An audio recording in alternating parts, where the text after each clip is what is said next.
There's foreclosures here. There's foreclosures on the north side. There's foreclosures in Bethlehem Township. They're all over.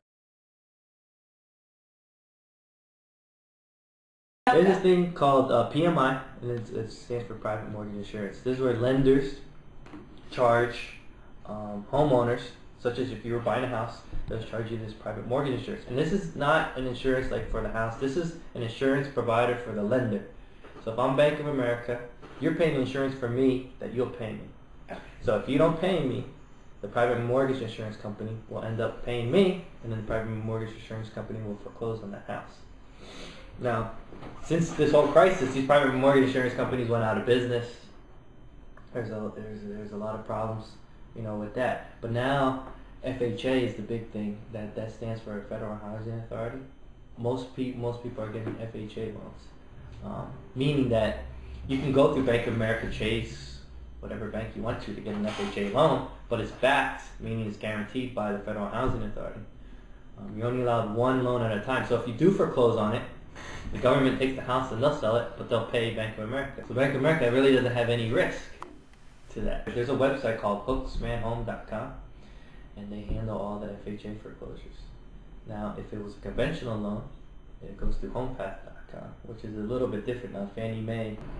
The more expensive houses are not doing as well as the houses that are what they call affordable housing. What you do is you take the average income for the area, and then there's a formula. A mortgage person will know it better than I would. There's a formula. The cost of your house. I think it's 51%. It's the cost of your house, cost of living, clothes, food, shelter, and whatever that is. Then they'll say, okay, the average person in this area makes $60,000, and that house would be $90,000. Mm-hmm. Those houses are the ones that are moving because they're affordable. There's that $8,000 tax credit right now. That if you're a first-time home buyer, you get an $8,000 tax credit. If you're a second-time home buyer, you get $6,500.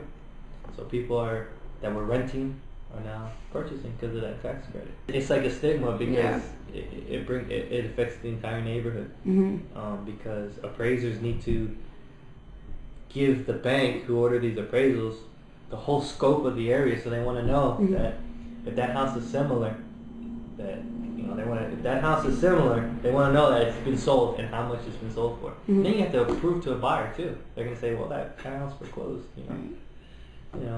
It might need a lot of work, but what makes your house $50,000 more?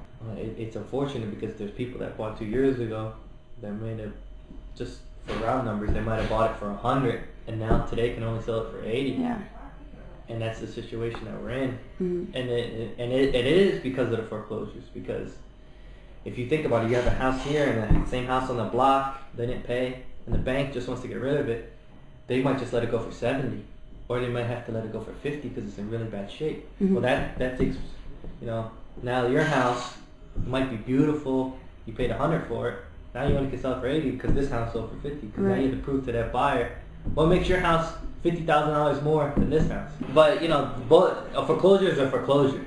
But that the whole point of it is who originated the loan and what type of loan did they get is basically what type of foreclosure it's going to be.